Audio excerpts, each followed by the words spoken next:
Welcome to GPT academy. প্রিয় শিক্ষার্থীরা, আজকে আমি তোমাদের চতুর্থ শ্রেণীর 2026 প্রাইমারি প্রশ্নবিচিত্রা তোমাদের প্রথম পর্যায়ক্রম মূল্যায়নে আজকে আমি তোমাদের গণিতের 3 নম্বর মডেল স্কুলটা সম্পূর্ণ সমাধান করব। ইতিপূর্বে তোমাদের জন্য আমি অলরেডি 2টো মডেল স্কুল সম্পূর্ণ সমাধান করেছি। সেই ভিডিওর লিঙ্কগুলো আমি আমার এই ভিডিও ডেসক্রিপশানে দিয়ে রাখবো, তোমরা অবশ্যই দেখে রাখবে। চলো, 3 নম্বর মডেল স্কুলের প্রথম প্রশ্ন কী বলা আছে দেখো। শূন্যস্থান পূরণ করে বলা আছে। কয়েক দিকে বলছে রাত্রি 12টায় 24 ঘন্টা ঘড়িতে সমান দেখাবে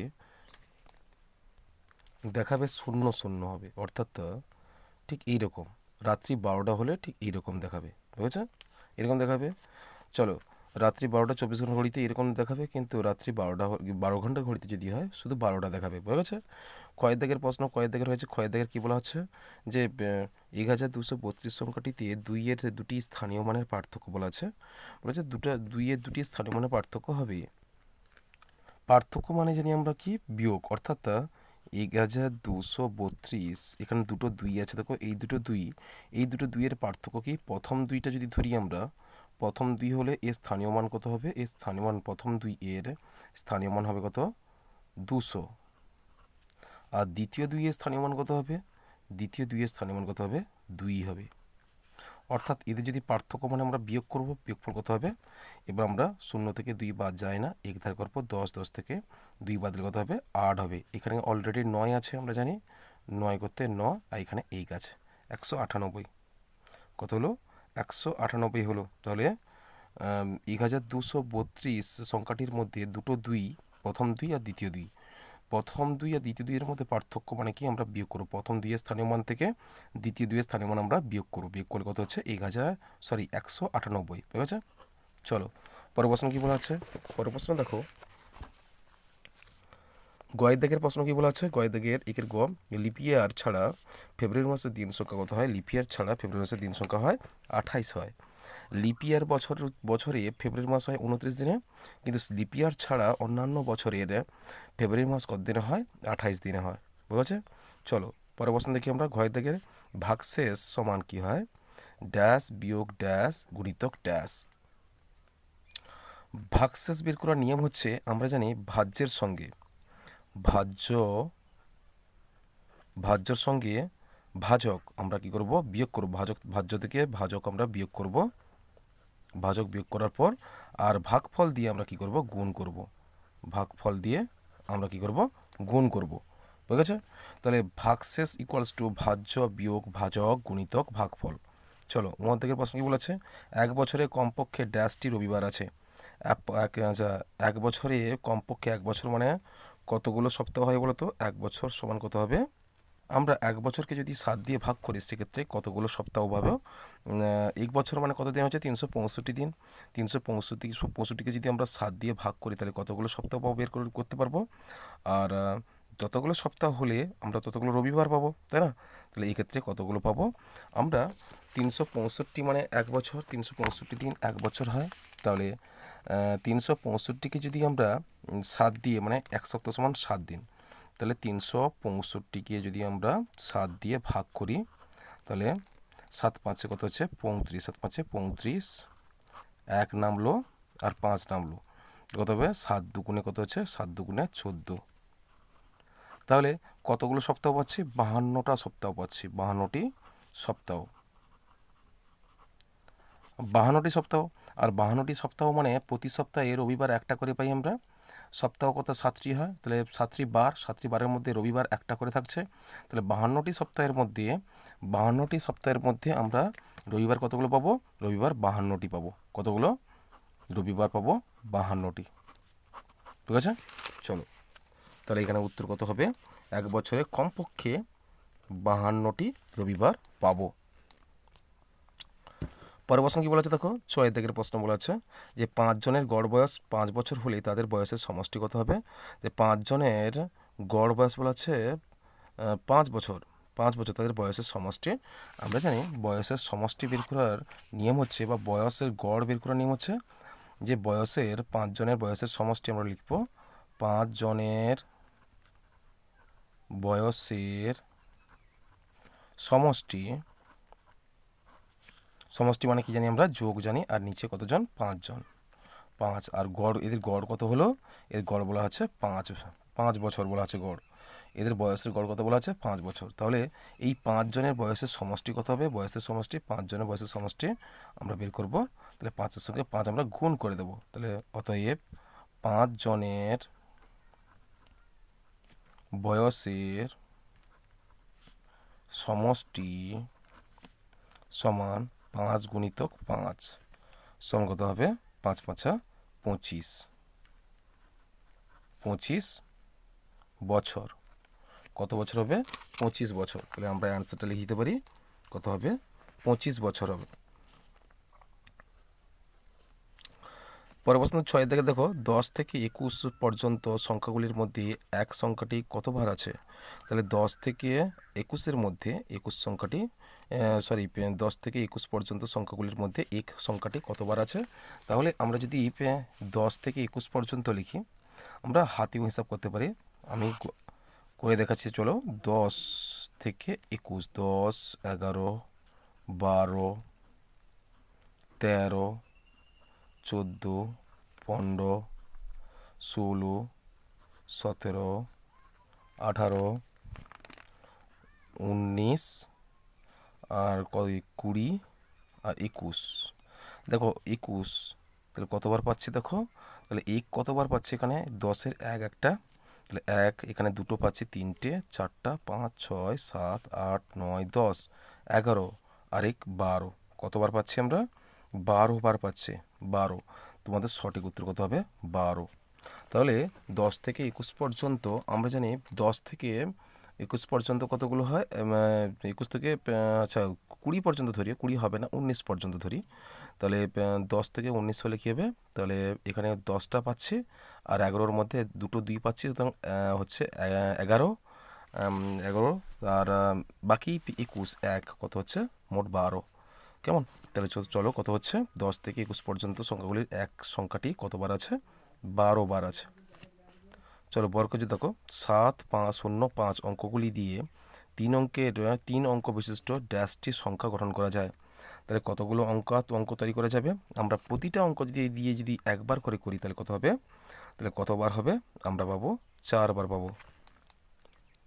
কেননা 0 আগে থাকলে কিন্তু এক্ষেত্রে 3 অঙ্কের সংখ্যা নির্দিষ্ট করা সম্ভব নয়। সুতরাং আমরা করতে পারি যে 3 অঙ্কের কতগুলো সংখ্যা গ্রহণ করতে পারবো? তাহলে চলো, আমরা বলা আছে, অঙ্কটা বলা আছে 705। 705 বলা আছে, 7, 0 আর 5। এই 3টি অঙ্ক দ্বারা গঠিত 7 দিয়ে যদি দেখি, 7 দিয়ে যদি গঠন করি, সেক্ষেত্রে কী হবে? তাহলে 7, 0, 5 একটা পাবো, আর একটা কত হবে? 7, 5 আর 0, তাই না? আবার চলো, যদি আমরা 5 দিয়ে করি, তাহলে 5 দিয়ে করলে তাহলে 5, 0, 7 আর একটা হচ্ছে 5, 7, 0। কতগুলো পাবো? 4টি পাবো। কতগুলো? 4টি। কেননা 0 দিয়ে হবে না, 0 দিয়ে কখনোই সম্ভব হবে না। কেন 0 যদি আমরা শতকের ঘরে লিখি, তাহলে সেক্ষেত্রে কিন্তু 2 অঙ্কের সংখ্যা হয়ে যাবে। বুঝে গেছে? তাহলে কতগুলো অঙ্ক পেলাম আমরা? অঙ্ক পেলাম 4টি। বুঝেছে? চলো পরের প্রশ্ন কী বলা আছে? সত্য বা মিথ্যা লেখো বলা আছে। সত্য বা মিথ্যা লেখো। এখানে বলা আছে ভাগশেষ সর্বদা ভাগশেষের থেকে বড় হয়। তাহলে ভাগফল সর্বদা ভাগশেষের থেকে বড় হয়। এটা অবভিয়াসলি কী হবে বলো তো? মিথ্যা হবে। কারণ চলো, যে ভাগফল সর্বদা ভাগশেষের থেকে বড় হতে পারে না। যদি আমরা 18 লিখি, তাহলে 18 লিখি, এখানে যদি আমরা 14 লিখি, 14 লিখি, তাহলে 18কে যদি আমরা 14 দিয়ে ভাগ করি, দেখো 14 একে কত হচ্ছে? 14। তাহলে কত নামলো? 4 নামলো। এক্ষেত্রে কিন্তু ভাগফল দেখো, ভাগফল 1 বেরোলো আর ভাগশেষ কত হলো? 4 থাকলো। তাহলে এক্ষেত্রে দেখতে পাচ্ছি ভাগফল ছোট, ভাগশেষ বড় হচ্ছে। সুতরাং সর্বদা সমান হয় না, সবসময় কিন্তু ভাগফল কিন্তু বড় ছোট হয় না। কখনো কখনো ভাগফলও বড় হতে পারে, আবার কখনো কখনো ভাগশেষ বড় হবে আর কখনো ভাগফল কী হবে? ছোট হবে। বুঝে গেছে? তাহলে আমরা কি শিখলাম? যে ভাগফল সর্বদা ভাগশেষ থেকে বড় হয় না। বুঝেছে? সবসময় বড় হয় না, তাই না? তো এটা কী হবে? মিথ্যা, তাহলে ভাগফল সর্বদা ভাগশেষের থেকে বড় হয় বলা আছে এখানে। তাহলে আমাদেরও সঠিক উত্তরটা কী হবে? বড় হয় না হবে। ঠিক আছে, চলো পরের প্রশ্ন কী বলা আছে?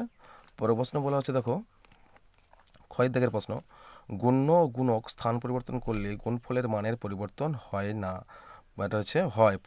আচ্ছা, গুণফলের মানের পরিবর্তন হয়, এটা হচ্ছে তোমাদের মিথ্যা, হয় না। দেখো, গুণ্য আর গুণক যদি আমরা লিখি তাহলে কি হয়? তাহলে ধরো আমরা 7 গুণিতক 8, 7কে আমরা কি বলি? গুণ্য বলি, আর 8কে বলি গুণক। আর এই গুণফল কি হবে? আর 8 সাথে 56, 5 6 56 হয় গুণফল।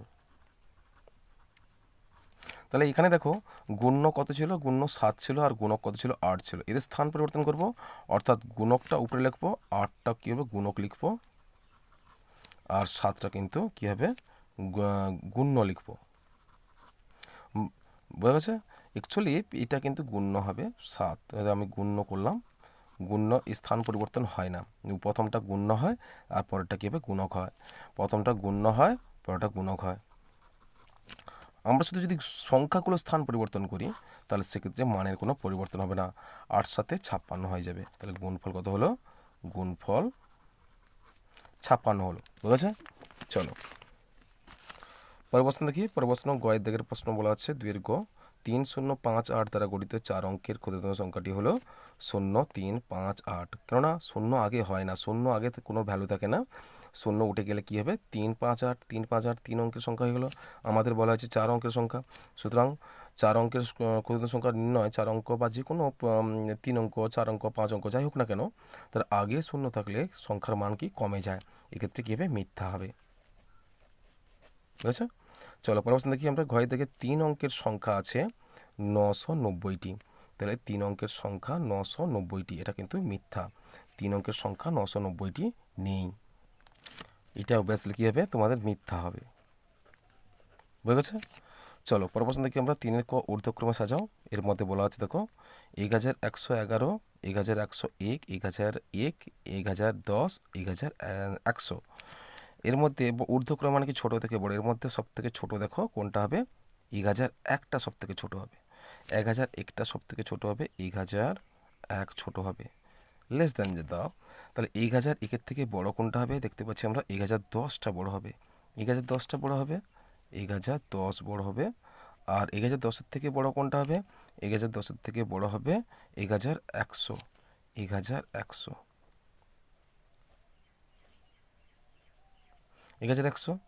আর 1100 থেকে বড় কোনটা হবে? 1100 থেকে বড় হবে 1001, 1101, 1101। আর 1101-এর থেকে বড় কোনটা হবে? 1111 বড় হবে। তাহলে 1111, এটা সব থেকে বড়, আর এটা 1001টা ছোট, আর 1111টা বড়। বুঝেছ? চলো ক্ষয় দাগের প্রশ্ন কি বলা আছে? যে ফাঁকা ঘর পূরণ করো, ড্যাশ গুণিতক ড্যাশ কত হবে? 175। তাহলে কতর সঙ্গে 25 গুণ করলে 175 পাবো আমরা? তখন কী করবো? তখন আমরা 1075-কে 25 দিয়ে ভাগ করব। 1075-কে আমরা 25 দিয়ে ভাগ করব। তাহলে 1075-কে যদি আমরা 25 দিয়ে ভাগ করি তাহলে সেই মানটা বেরোবে। তাহলে 1075-কে যদি আমরা 25 দিয়ে ভাগ করি তাহলে কত হবে? 25, এখানে 25 দুটো অঙ্ক, এখানে দুটো অঙ্ক নিতে হতো, কিন্তু দেখতে পাচ্ছি 10কে 25 দিয়ে ভাগ করা যায় না, সুতরাং কী করবো? আরেকটা অঙ্ক বাড়িয়ে দেবো, 107। তাহলে দেখো 2 5-এ 10, তাহলে 25-কে 5 দিয়ে যদি আমরা ভাগ করি, 25 5-এ 125 হয়ে যাচ্ছে। তাহলে 25 4-এ কত হবে? 25 4-এ 100, কত নামবে? 7 নামলো। তাহলে এই ক্ষেত্রে কত হবে? কত নামবে? 5 নামবে। তাহলে 25 3-এ কত হচ্ছে? 75, 25 3-এ কত হচ্ছে? 75। ভাগশেষ কেটে গেছে, কত হলো? 43। তাহলে 43-এর সঙ্গে যদি আমরা 25 গুণ করি তাহলে 105 পাবো, 175 হচ্ছে। তাহলে 25-এর সঙ্গে যদি আমরা কত গুণ করবো? 25-এর সঙ্গে 43, 25-এর সঙ্গে যদি আমরা 43 গুণ করি তাহলে সেক্ষেত্রে কত হবে? 1075 হবে। তাহলে এখানে 43 হবে। বুঝে গেছে? চলো কয়ের দিকে 4-এর ক কি বলা আছে? বিয়োগ করো 1 ঘন্টা থেকে 1 মিনিট 1 সেকেন্ড বাদ দিতে বলছে। তাহলে 1 ঘন্টা থেকে যদি আমরা 1 মিনিটে 1 সেকেন্ড বাদ দিই, 1 ঘন্টা থেকে আমরা 1 ঘন্টা থেকে কত 1 মিনিট, এখানে মিনিটের ঘরে কিছু নেই, মিনিট আমরা লিখে দিতে পারি, এখানে সেকেন্ড, আর দুটো করে শূন্য বসে দাও। তাহলে এক্ষেত্রে হচ্ছে কি 1 ঘন্টা থেকে কত বাদ দিতে বলছে আমাদের বাদ দিতে বলা হচ্ছে 1 মিনিট 1 সেকেন্ড, 1 মিনিট 1 সেকেন্ড বাদ দিতে বলা হচ্ছে। তাহলে এবার দেখো এদিকে সেকেন্ড থেকে সেকেন্ড 1 বাদ দিলে তো 0 সেকেন্ড থেকে 1 বাদ দেওয়া যায় না, 1 ধার করবো। দেখো 1 ঘন্টা থেকে যদি আমরা 1 ঘন্টা ধার করি, তাহলে মিনিটে করে কত হবে, 60 মিনিটে কত হয় 1 ঘন্টা, এখানে 60 হলো। আবার 60 মিনিট থেকে যদি আমরা 1 মিনিট ধার নিই, সেকেন্ডে করে কত হবে, 60 সেকেন্ডে 1 মিনিট হয়, এখানে 60 সেকেন্ড হয়ে যাবে। তাহলে এখানে কত থাকলো, 5 9 কত থাকলো, 59 থাকলো। তাহলে 59 মিনিট থাকলো। তাহলে এবার দেখো, তাহলে 60 সেকেন্ড থেকে আমরা 1 সেকেন্ড বাদ দিই, কত হচ্ছে 59 সেকেন্ড হবে, 59 সেকেন্ড। আর এখানে 59 সেকেন্ড মিনিট ছিল, 59 মিনিট থেকে যদি 1 মিনিট বাদ দিই, কত হবে, 58 মিনিট হবে, 58 মিনিট। আর এদিকে ঘন্টার ঘর তো শূন্য থাকছে, কেন 1 ঘন্টা ছিল, 1 ঘন্টায় আমরা ধারা নিয়েছি, এখানে কিছু থাকছে না। তাহলে উত্তর কত হলো, 58 মিনিট 59 সেকেন্ড। কত হলো, 58 মিনিট 59 সেকেন্ড। এটা তোমাদের সঠিক উত্তর। কেমন, চলো পরের প্রশ্ন কী হয়েছে, বিয়োগ করা হয়ে গেছে। 4-এর খ কী বলেছে, তুমি সকাল 7:30টায় পড়তে বসে সকাল 9:45 পর্যন্ত পড়াশুনো করেছো, তুমি কতক্ষণ পড়াশুনো করেছো। এখানে পৌনে ব্যাপারটা দেখো গুরুত্বপূর্ণ, পৌনে 10টা, পৌনে 10টা মানে জানি যে 10টা বাজতে 15 মিনিট বাকি আছে। পৌনে 10টা মানে কি, 10টা বাজতে 15 মিনিট বাকি আছে, বা 9:45। তাহলে পৌনে 10টা মানে কি হয়, পৌনে 10টা মানে কি 9:45, বুঝা গেছে। আর এখানে 7:30 মানে কি 7:30 মিনিট, 7:30 মানে কি 7:30 মিনিট। আর পৌনে 10টা মানে কি বলতো, পৌনে 10টা মানে কি 10টা বাজতে 15 মিনিট, অর্থাৎ 9:45 পর্যন্ত পড়াশোনা করেছে। তুমি কতক্ষণ পড়াশোনা করেছো সেটা আমাদের বের করতে হবে। তাহলে আমি পড়তে বসেছি 7:30 মিনিটে, পড়তে বসেছি সকাল, তাহলে পড়তে বসেছি কত, পড়তে বসেছি 7:30 মানে জানি আমরা 7:30 মিনিট।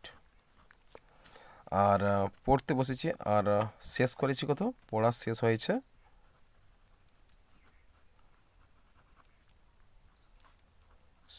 কত, পড়া শেষ হয়েছে আমাদের পৌনে 10টা, পৌনে 10টা মানে কি 10টা বাজতে 15 মিনিট বাকি আছে, অর্থাৎ 9টা কত হবে, তাহলে 9টা কত, 9:45 মিনিট, 9:45 মিনিট। তাহলে 7:30 মিনিটে পড়তে বসেছি, আর 9:45 মিনিটে পড়া শেষ হয়েছে। তাই কতক্ষণ পড়েছে, তখন আমরা কি করব, বাদ দেব। কতক্ষণ পড়েছে, তখন 9:45 থেকে আমরা কত বাদ দেব, 45 মিনিট থেকে 7:30 মিনিট বাদ দেব। তাহলে 5 থেকে 0 বাদ দেওয়া কত হচ্ছে 5, 4 থেকে 3 বাদ দেওয়া কত হচ্ছে 1, 15 মিনিট হলো। আর এখানে টা মানে ঘন্টা, আর এখানে 9 থেকে 7 বাদ কত হচ্ছে 2, তাহলে দুটা অর্থাৎ 2 ঘন্টা হবে, 2 ঘন্টা 15 মিনিট। তাহলে অতএব আমরা লিখতে পারি যে আমি আমি 2 ঘন্টা 15 মিনিট পড়াশুনো করেছি।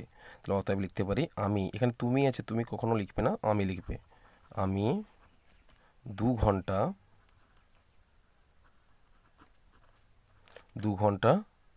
15 মিনিট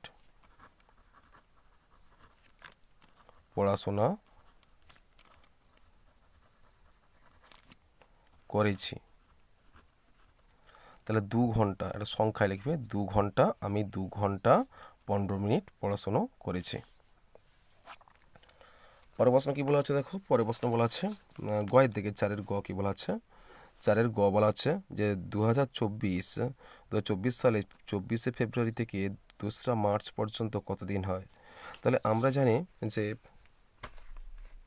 যে সালগুলো, যে 2024 সালটা আমাদের জেনে রাখতে হবে, 2024 সালটা কি আমাদের লিপ ইয়ার না সাধারণ বছর না লিপ ইয়ার বছর। তাহলে সেক্ষেত্রে আমরা জানি যে 2024কে যদি আমরা 4 দিয়ে ভাগ করি কত হবে, সেক্ষেত্রে যদি ভাগশেষ না থাকে সেটা তাহলে আমরা বুঝে নিতে হবে সেটা লিপ ইয়ার বছর। তাহলে 2024 সালটা অবভিয়াসলি লিপ ইয়ার বছর। তাহলে 2024 সাল লিপ ইয়ার বছর হলে তা ফেব্রুয়ারি মাস কত দিনে হয়? ফেব্রুয়ারি মাসটা 29 দিনে হবে। কত দিনে? 29 দিনে হবে। 29 দিনে হলে তাহলে এখানে 2024 সালটা হচ্ছে ফেব্রুয়ারি মাস 29, তাহলে কত হচ্ছে? 24শে ফেব্রুয়ারি। 24শে ফেব্রুয়ারি 24শে ফেব্রুয়ারি থেকে কত মাস? 2রা মার্চ বলা হচ্ছে। 2রা মার্চ 2রা মার্চ বলা আছে। 24শে ফেব্রুয়ারি এখানে কত পাচ্ছি আমরা? 29 পাচ্ছি। তাহলে 24, 25, 26, 27, 28, 24টা কিন্তু অবভিয়াসলি ধরতে হবে। 24শে ফেব্রুয়ারি থেকে 30শে ফেব্রুয়ারি পর্যন্ত, তাহলে 24শে ফেব্রুয়ারি থেকে 30শে ফেব্রুয়ারি পর্যন্ত কতগুলো দিন পাচ্ছি? তাহলে 29শে ফেব্রুয়ারি, তাহলে 24 থেকে 29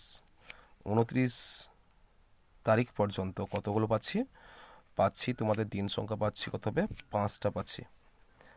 5টা দিন, 5 দিন পাচ্ছি, 5 দিন পাচ্ছি। কেননা 24, 25, 26, 27, আচ্ছা 24, 25, 26, 27, 28, 29 কদিন পাচ্ছি? 5 দিন। 24, 25, 26, 27, 28, 29 কদিন? 5 দিন পাচ্ছি। আর ফেব্রুয়ারি মাসে 2 দিন পাচ্ছি। 2 তোমরা যোগ করে দেবো, 2 দিন। তাহলে সমান কত হচ্ছে? 7, 5 আর 2 কত হচ্ছে? 7। কদিন পাচ্ছি? 7 দিন পাচ্ছি। কেমন? তাহলে 7 দিন পাচ্ছি 2024 সালে ফেব্রুয়ারি থেকে 2রা মার্চ পর্যন্ত কতগুলো দিন পাবো? 7টা দিন পাবো। 7 দিন পাবো। বুঝেছো? চলো পরের প্রশ্ন কি বলা আছে দেখি। পরের প্রশ্ন বলা আছে 5 দাগের প্রশ্ন তোমাদের বলা আছে যে তমাল দেবেশের থেকে 1 বছর 4 মাসের বড়। দেবেশের বয়স 10 বছর 4 মাস হলে দুজনের গড় বয়স কত হবে? বলা আছে তমাল দেবেশের থেকে 1 বছর 4 মাসের বড় বলা আছে। দেবেশ বলা আছে দেবেশের বয়স 10 বছর 4 মাস হলে দুজনের গড় বয়স কত হবে? তাহলে আমাদের বের করতে হবে যে তমাল, আচ্ছা তমালের বয়সটা আমাদের বের করতে হবে, দেবেশের বয়সটা দেওয়া আছে। তাহলে তমালের বয়স হবে দেবেশের থেকে এত বছরে বড় বলা আছে, অর্থাৎ তমালের বয়স কত হবে? তমালের বয়স বের করতে হলে আমরা দেবেশের বয়সের সঙ্গে কত যোগ করব? দেবেশের বয়সের সঙ্গে আর 1 বছর 4 মাস যোগ করব। যোগ করলে কিন্তু তমালের বয়স হবে।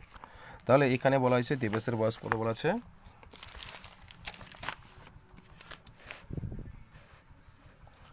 তাহলে দেবেশের বয়স কত আছে?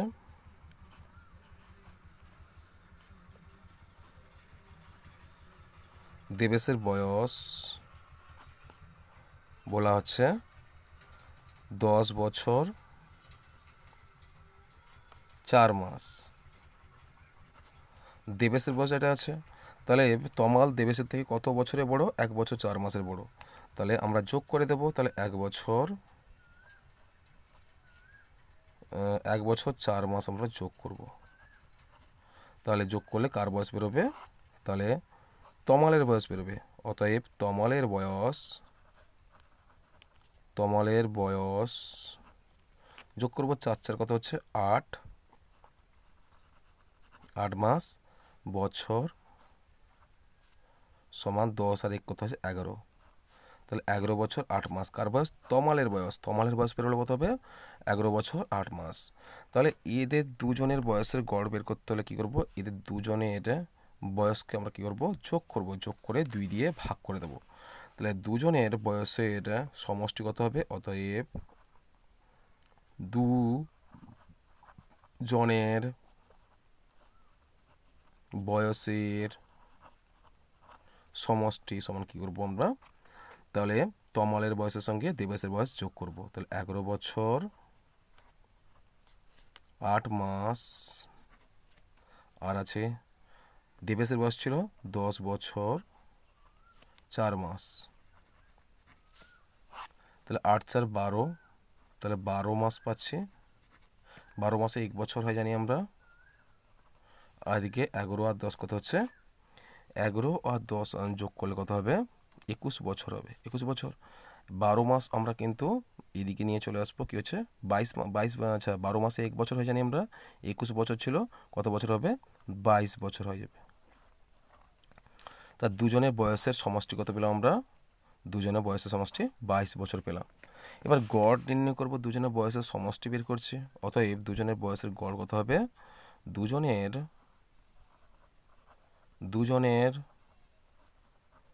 বয়সের গড় আমরা 2 দিয়ে ভাগ করে দেব। তাহলে 22কে যদি আমরা 2 দিয়ে ভাগ করি তাহলে বয়সের গড় বেরোবে কত হবে, 11 হবে। 22কে 2 দিয়ে ভাগ করলে কত হবে, 11 বছর হবে, 11 বছর। তাহলে দুজনের বয়সের গড় কত পেলাম, 11 বছর পেলাম। বুঝে গেছে? চলো পরের প্রশ্ন কি আছে দেখে নিই আমরা।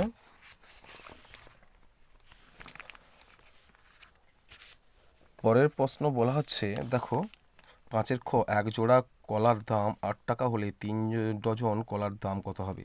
তাহলে এক জোড়া কলার দাম, এক জোড়া মানে দুটো কলা, তাই না? এক জোড়া মানে দুটো কলা, এক জোড়া কলার দাম বলা হচ্ছে 8 টাকা, অর্থাৎ দুটি কলার দাম 8 টাকা হলে 3 ডজন কলার দাম কত হবে? 3 ডজন মানে কত হবে, 1 ডজন হয় 12টি, আর 3 ডজন মানে কতগুলো হচ্ছে, 12 3 36টি কলার দাম কত হবে? তাহলে আমরা লিখতে পারি, এক জোড়া বলা হচ্ছে তোমাদের, এক জোড়া সমান দুটি কলার দাম কত টাকা হচ্ছে, 8 টাকা। 8 টাকা, দুটি কলার দাম 8 টাকা হলে আমাদের একটি কলার দাম বের করতে হবে। তাহলে একটি কলার দাম কত হবে, তাহলে দুটি কলার দাম 8 টাকা হলে একটি কলার দাম কত হবে, তখন আমরা কী করবো, 8কে আমরা 2 দিয়ে ভাগ করব, সঙ্গে কত হবে, তাহলে 8কে 2 দিয়ে ভাগ করলে কত হবে, তাহলে 4 হবে, 4 টাকা। তাহলে একটি কলার দাম কত পেলাম আমরা, 4 টাকা। তাহলে একটি কলার দাম 4 টাকা হলে এখানে কতগুলো ডজন বলা আছে, 3 ডজন। তাই 3 ডজন সমান কতগুলো হবে, 12 3 36। 3 ডজন সমান কত হবে, 36টি কলার দাম কত হবে, 36টি কলার দাম বের করতে হলে গুণ করে দেব। তাহলে 36 গুণিত কত হবে, 4।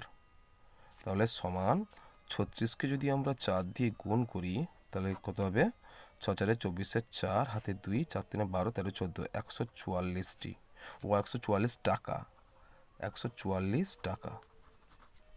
তাহলে অতএব আমরা লিখতে পারি 3 ডজন কলার দাম সমান 144 টাকা। এইগুলো তোমাদের প্রথম পর্যায়ক্রম মূল্যায়নে তোমাদের গণিতের 3 নম্বর মডেল স্কুলটা আমি সম্পূর্ণ সমাধান করে দিলাম। আর মোট 3টি মডেল স্কুল তোমাদের সম্পূর্ণ সমাধান করে দিয়েছি। আমি পরের ক্লাসে তোমাদের পরবর্তী মডেল স্কুল 4 নম্বর মডেল স্কুল চুঁচুড়া দেশবন্ধু মেমোরিয়ালস প্রাথমিক বিদ্যালয়ের এই মডেল প্রশ্নটা সম্পূর্ণ সমাধান করব। তো আজকের এই পর্যন্ত, তোমাদের সঙ্গে দেখা হবে আমার এই পরের ক্লাসে।